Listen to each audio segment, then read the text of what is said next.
Hello everyone, welcome to Alchemist Education. I am Lajja Suman. Hope you are doing well. So student, in this video we are going to take important question of class 10 science chapter number 1 chemical reaction and equation. तो student इस तरह के जो important question की videos के साथ की हम एक सीरीज़ लेकर आ रहे हैं जिसमें आपके क्लास 10 के मैथ्स साइंस एंड एसएसटी के इम्पॉर्टेंट क्वेश्चन आपको कराए जाएंगे। इवन आप क्या कर सकते हैं, इन इम्पॉर्टेंट क्वेश्चन के साथ वीडियो के साथ डिस्क्रिप्शन में एक लिंक भी शेयर किया जाएगा जिसमें आपके प्रीवियस ईयर के क्वेश्चन होंगे, आपके असाइनमेंट्स होंगे और जो असाइनमेंट होंगे वो आपके बोर्ड पैटर्न पर हमने डिज़ाइन किए हैं जिसे आप अपनी प्रैक्टिस कर सकते हैं और बोर्ड एग्जाम में अच्छे नंबर लेकर आ सकते हैं। तो चलिए इस वीडियो को हम स्टार्ट करते हैं with the important question of chemical reaction and equation. So here is your question. So यहाँ पर आपका क्वेश्चन है, with the help of an appropriate example justify that some of the chemical reaction are determined by change in temperature, evolution of gas, change in color and give chemical equation for the reaction evolve in each case. That means ये देखिए, ये question आपके CBSE 23 and 24 board exam में आया हुआ है। ठीक है, यहाँ पर आपको क्या बताना है, जो आपकी केमिकल रिएक्शन हो रही है उसके अंदर आपको वो इक्वेशंस बतानी है, रिएक्शंस बतानी है जिसमें आपका टेम्परेचर चेंज हो रहा है, आपकी गैस इवॉल्व हो रही है एंड आपका कलर चेंज हो रहा है। तो देखिए स्टूडेंट, ऑलरेडी आपको पता है, ठीक है, अब ऑलरेडी आपने पूरा टैंक पढ़ लिया है। अगर नहीं पढ़ा है तो एक छोटा सा ब्रीफ दे देती हूँ। जो हमारा फर्स्ट चैप्टर है केमिकल रिएक्शन एंड इक्वेशन, उसमें सबसे पहले हम केमिकल रिएक्शंस की बात करते हैं कि केमिकल रिएक्शन क्या होती है। तो केमिकल रिएक्शन में क्या होता है, आपके कुछ रिएक्टेंट होते हैं वो आपस में रिएक्ट कर कर एक नया प्रोडक्ट बनाता है और जो प्रोडक्ट होता है उसकी जो प्रॉपर्टीज होती हैं वो एकदम चेंज होती हैं आपके रिएक्टेंट से।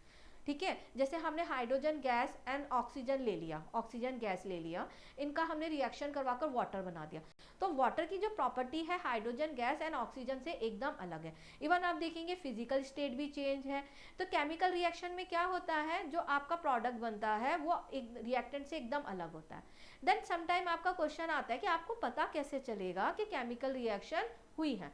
तो उसके लिए आपको 5 पॉइंट्स गिवन होते हैं, ऑलरेडी आपकी बुक में गिवन है कि अगर तुम्हारा टेम्परेचर चेंज हो रहा है, मतलब इक्वेशन का टेम्परेचर चेंज हो रहा है या गैस इवॉल्व हो रही है, कलर चेंज हो रहा है, ठीक है, तो हम बोल सकते हैं वो आपकी केमिकल रिएक्शन है।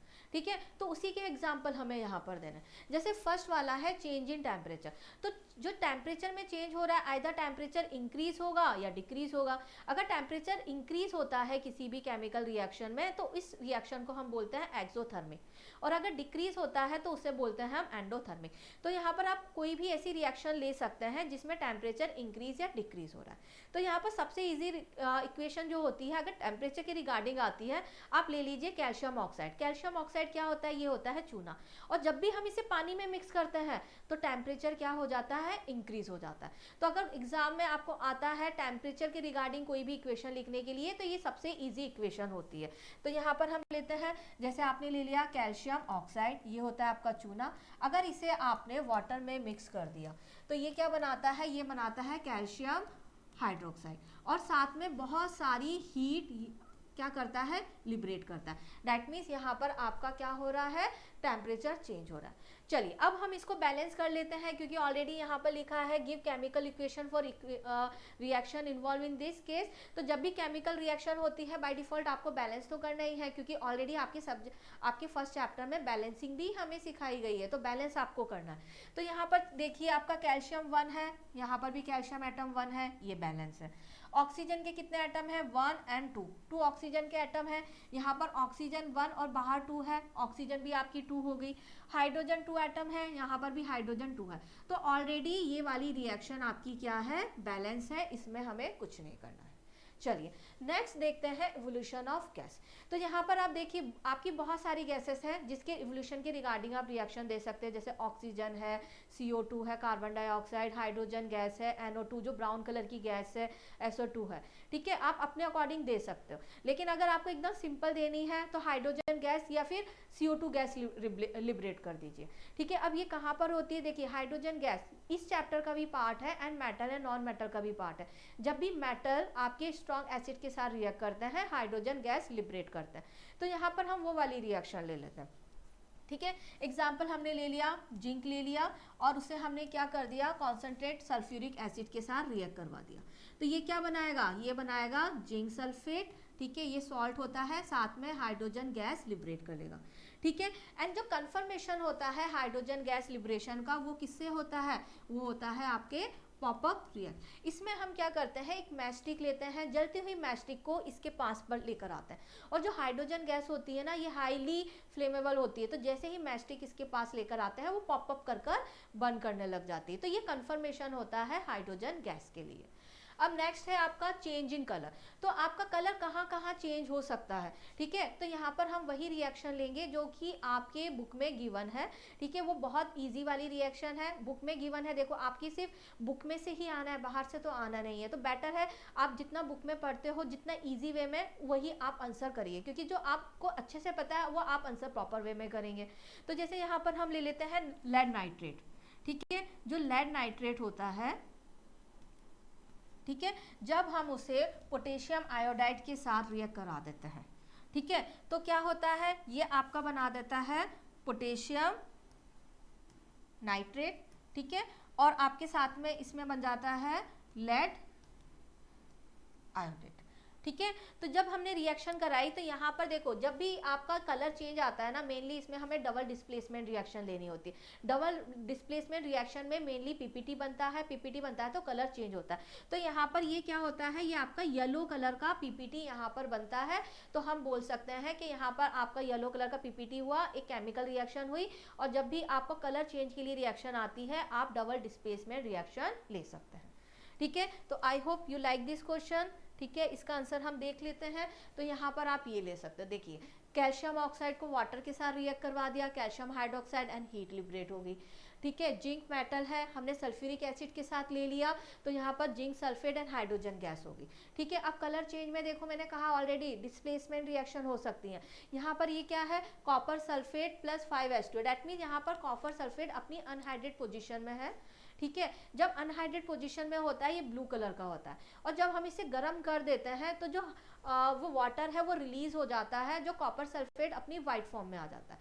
इसी तरह से आप और भी रिएक्शंस ले सकते हैं, जैसे आपकी आयरन सल्फेट होता है। ठीक है, आयरन सल्फेट जो वाटर के साथ होता है, ठीक है, ग्रीनिश कलर में होता है, जब हम उसे गर्म कर देते हैं तो अगेन व्हाइट कलर में हो जाता है। देन उसको फिर से हमने और ऑक्सीजन के साथ रिएक्ट करवा दिया तो आयरन ऑक्साइड हो जाता है और ब्राउन कलर की रिएक्शन हो जाती है। तो यहाँ पर इस तरह से आप रिएक्शन, तीनों क्वेश्चंस के आंसर इस तरह से दे सकते हैं। चलिए next move to the next question.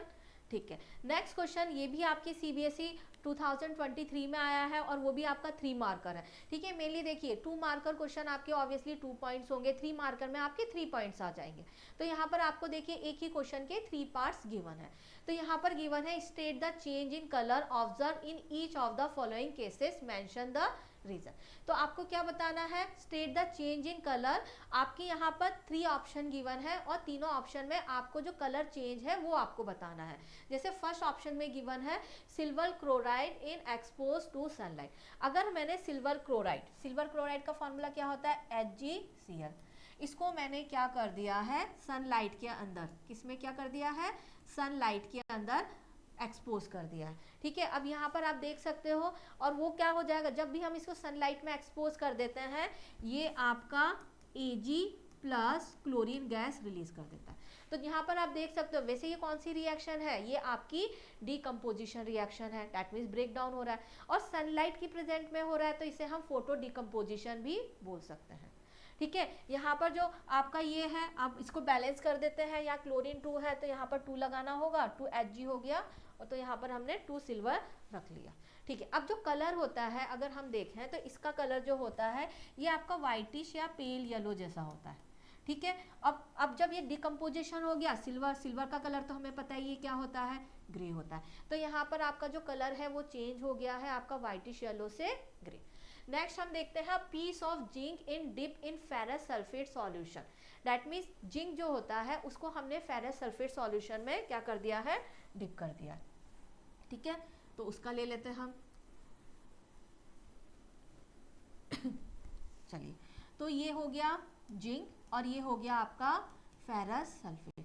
तो सबसे पहले तो इनका कलर देख लेते हैं, ठीक है। जिंक आपका व्हाइटिश ही होगा, व्हाइटिश ग्रे, एंड जो फेरस सल्फेट है वो आपका ग्रीनिश होगा, ठीक है। अगर हमने इसको इसमें मिक्स कर दिया तो ऑब्वियसली यहाँ पर अगर रिएक्टिविटी सीरीज में देखें तो जिंक जो होता है आयरन के ऊपर आता है, that mean zinc is more reactive than iron, तो zinc can replace iron in this reaction. तो ये क्या बना देगा, ये बना देगा जिंक सल्फेट और आयरन रिलीज कर देगा। और जो जिंक सल्फेट होता है उसका जो कलर होता है वो क्या होता है, वो आपका व्हाइटिश होता है, ठीक है। तो यहाँ पर हम देखेंगे जो ग्रीन कलर का सॉल्यूशन है आपका व्हाइट हो जाता है, ठीक है। तो यहाँ पर ये कर लिया। चलिए नेक्स्ट इक्वेशन देखते हैं,